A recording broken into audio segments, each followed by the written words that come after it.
It's pretty good. We put both the sides together. He said, no, this is one piece. How would you do this? He said, the guy required us. I have no idea. They can't cut that inside corner. That's a That's a stickler, isn't it? Work! I want this obelisk to be finished by the afternoon. Tolerance, please. And I'll see you in 100 years. Good demonstration. All right, keep going.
We're inside the second pyramid at Giza, some call the Khafre Pyramid. This is the main interior chamber, which conventional archaeology calls a tomb. However, the resonance inside here is so incredible that others believe that this was part of a energy generator, that the pyramids here were energy generating structures. So here we see these weird knob-like things that are on many of the surfaces, and that is similar to ancient pre-Inca structures in Peru as well. So, with the second pyramid here, this is where the stone was quarried in terms of the blocks themselves. And it's so heavily weathered that we can't see the tool marks involved. But not only that, here you can see that they cut the blocks down, starting at the top of the plateau, straight down like that, in order to remove the blocks and create this shape.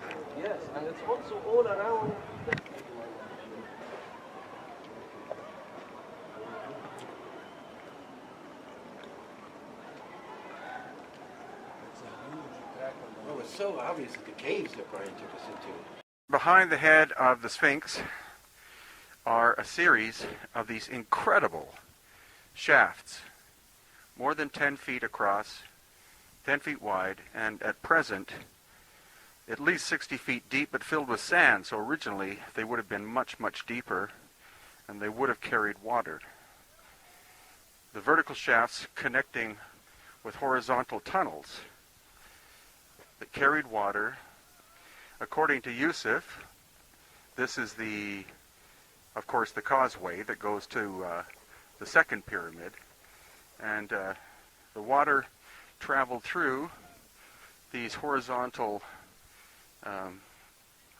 systems of tunnels, carrying the water to the Great Pyramid and the others to generate electricity. And we're in an area that has these incredible shafts. These have nothing to do with digging burials for people. Look at the size of that. That has to be 15 feet across, more than 15 feet from front to back, and this channel in it. And it's not isolated. There are numerous vertical shafts here and throughout this whole area. And from what Yousef has told me, You can find these shafts all through the strip of land called Bu-Wizir, which is the most ancient part of the pre-dynastic culture here, the Cometians. And again, we're talking about vertical shafts, in many cases interacting with horizontal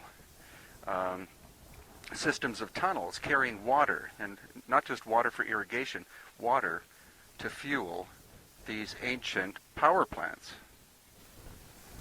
So we're in the living bedrock now, or maybe not. These could actually be massive. Oh, this is megalithic rock? Okay, so this is the bedrock. The cracks that I thought were joints actually are just fissures and cracks in the stone, but still, you see this, again, this is the Giza Plateau.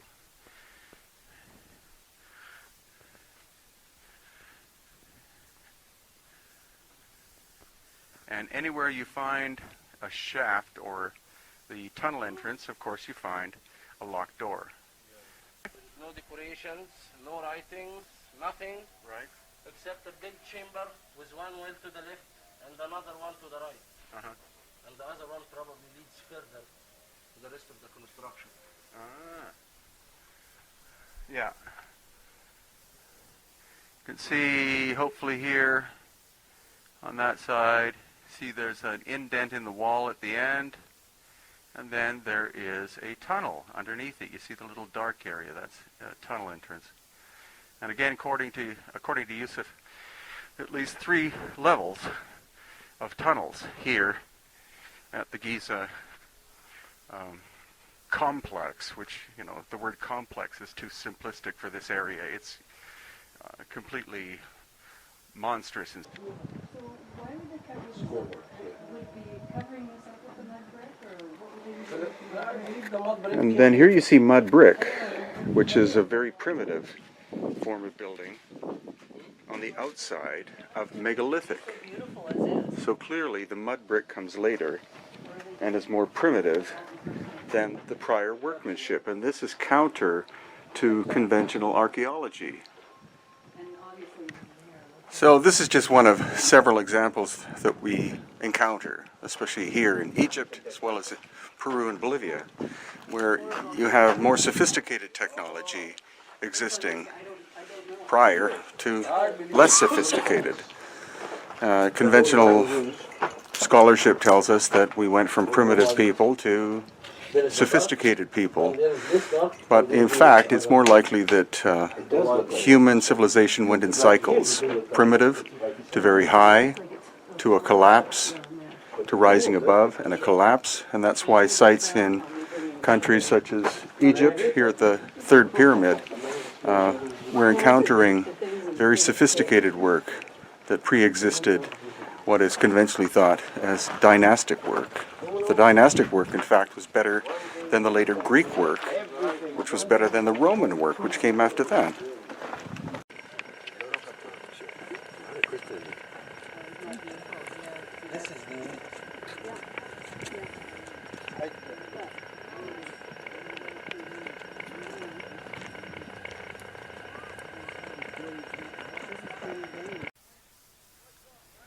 And here again. So imagine how gleaming white these would have been at their time of construction.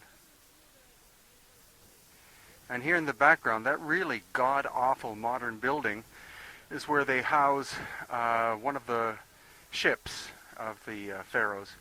But talk about that as compared to that.